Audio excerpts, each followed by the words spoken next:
GP in the house. I haven't made any videos in a while. I got a whole bunch of them. Actually, what I do is I put a lot of ideas and stuff on my Facebook, and then about the videos I want to make, but I put them in statements, and then I'll just go back on there and check. But I want to talk about my English experiences and stuff. I teach 5 kids in the neighborhood where I live at, and I've been teaching them for about 4 years. But 4 years equals who is that? 4 years is about like how can I say that? In 1 year, I only teach 36 lessons because they only come 3 times a month, and sometimes they're absent. So this is going on like the 4th month. One of the fathers got angry because his son keeps saying that he doesn't know what to do. And because of what I'm teaching them right now, I'm teaching them how to answer English questions in English. So he got mad and came over to the house. Well, at that time I was teaching him how to translate. His son is in the I think he's in the 1st or the 2nd grade. I'm not sure. I think he's in the 1st grade. So, of course, his son's not going to just go home and do homework all enthusiastically and stuff. So, he came to the house and was complaining and stuff. And so I asked his son a few questions, and his son answered them. And then he was kind of surprised and kind of left and things like that. Then another mother came, and she said she's going to quit the end of this month, which was last week, because her son can't read. And I said her son can read. And then she got a paper, and one word she said he couldn't read, he read it and stuff. So I told her, I said that my lesson is not all about reading. It's about them speaking in English and being able to create their own sentences so that they can speak. And it's going to take a little time. And then she said, well, I don't understand. So I tried to explain it to her, but eventually I realized that she didn't know anything about English. So I just said, well, the biggest problem is, and I told the father too, is you don't understand English. And the only English you understand is what you've been taught, or, like they'll say this Nichi Jokai or something like that, daily speech. And I told them, I was like, well, how is your children going to learn to speak daily conversations if they don't know how to construct a sentence? How many times is your son going to say, or your daughter going to say in a day, I'm hungry? They're not going to say that. They might say, I want to eat, or give me some food. I don't know. But they're not going to say that all day, or what's your name, or how are you, and things like that. I said, so I'm teaching them how to translate whatever they want to say in Japanese into English. And this week's class, what it was I was teaching them how to answer V-verb questions. And so last week, the week before, it was this week. Last week I taught them the first lesson. And of course they were like, I don't know. But of course they're not going to know the first time, because you need to practice a whole bunch of times. So I went to their homes during the weekend, because they live like right in the neighborhood, right across the street and stuff. So one boy was outside, so I asked his father, can I talk to him? He's like, yeah. So I said, hey, you do your homework. And he was like, no, I don't understand. I'm like, what do you mean you don't understand? You haven't even tried it. Did you even look at it? No. And I was like, well, get it. So he went and got the homework, and we sat out in front, and I showed him what to do. And he was like, oh my God, this is so easy. And he's in the 4th grade. So he's like, oh, this is easy. So his sister came out. She's in the 5th grade. And I said, did you do your homework? She said, no. So I told her to grab her paper. So she grabbed it and started doing it. And then I showed her, and then she did it. And then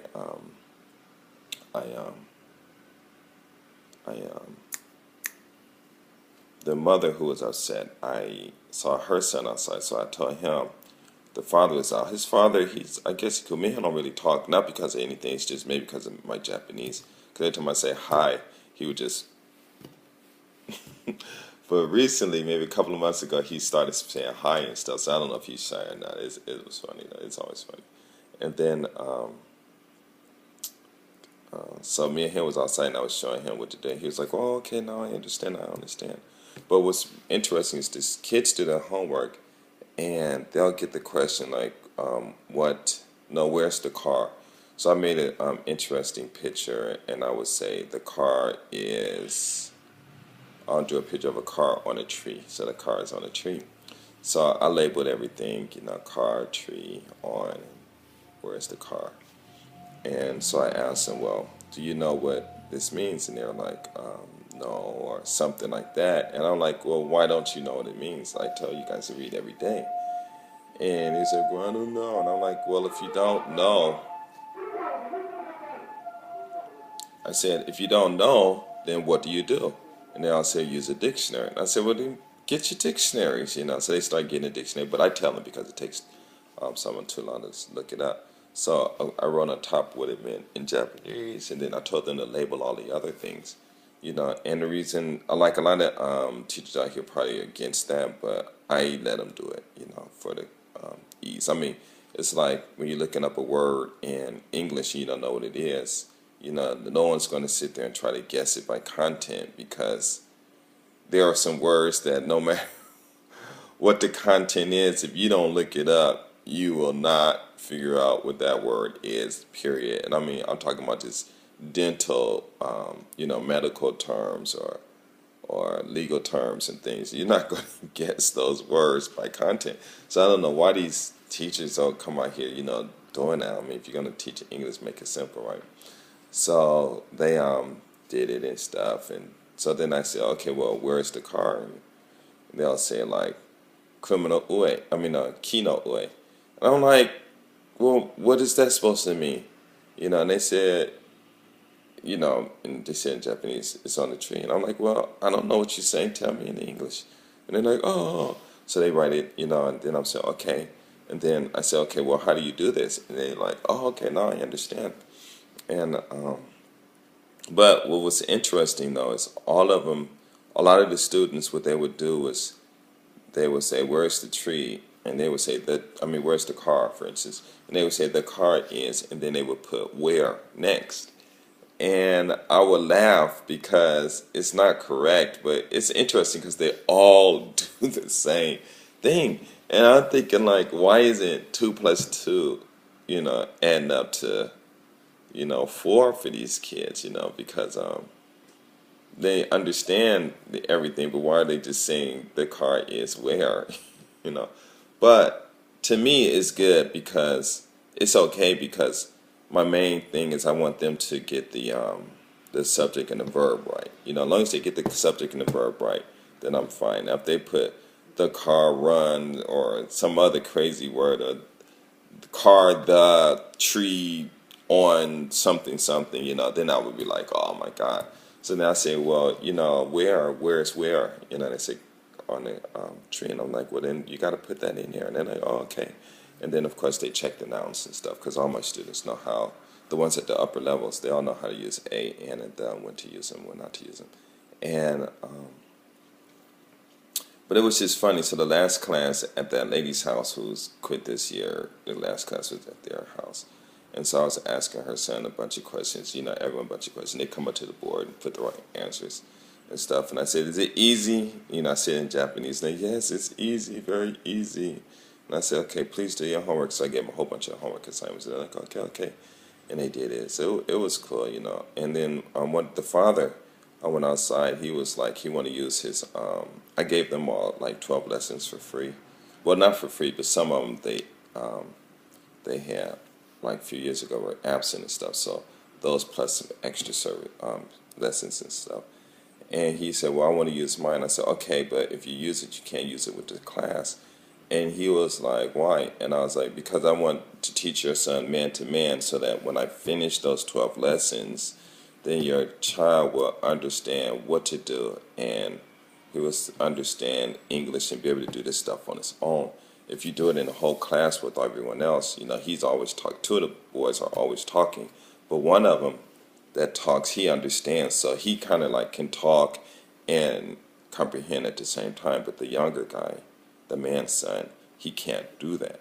And so they were kind of like, because they were kind of like, I think what it is, how people, a lot of people, they they base something in their heads and they get angry and they come at you, and then you can explain all you want. And even if you're right and they understand it, their feelings in that adrenaline is flowing so much that they don't want to acknowledge to themselves that they're wrong, even though they know they're wrong. They'll just say, forget it. Of course, it don't matter to me because they got to deal with themselves, and eventually they're going to have to admit. Well, they don't have to admit that; they already know that they're wrong, But I don't have to see it. I don't care. So, I told them just do it one-on-one, and by the time I finish with those 12 lessons, their children will be able to use. Their children will be. I don't know how. It should be close because it's kind of relatively easy, but what I want to do is get them to be able to construct English sentences with only English words. So if they have book, house, I, and read, then I got a real easy way to show them how to construct it to where I read a book in the house, or I read a book in a house, or I read a book in my house, or whatever. Well, I won't say my, but in a house or the house and stuff like that. And by the time I finish, I want them to be able to do that.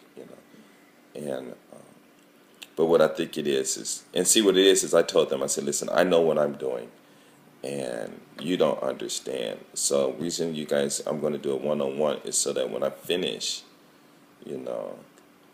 those 12 lessons, and that's it. If you change your mind, say one lesson, I don't know, you guys go find another teacher.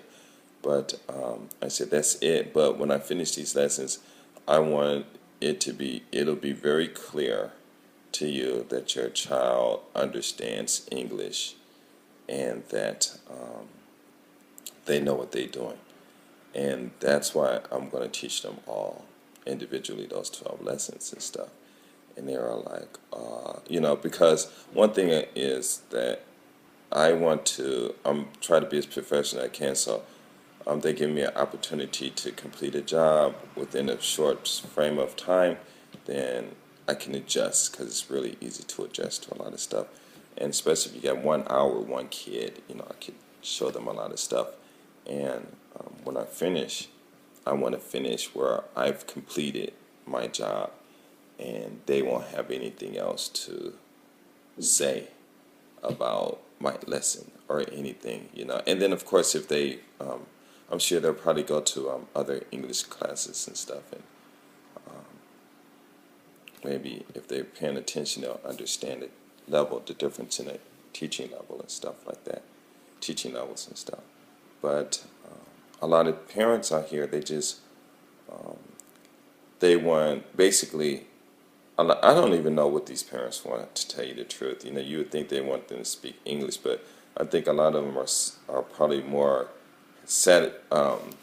emotionally satisfied to know that they understand what their kid is learning. And if they don't understand it, then they think their kids don't understand it. And that's really a big problem and doesn't make any sense at all, which, a lot of teachers, we talk about that and stuff.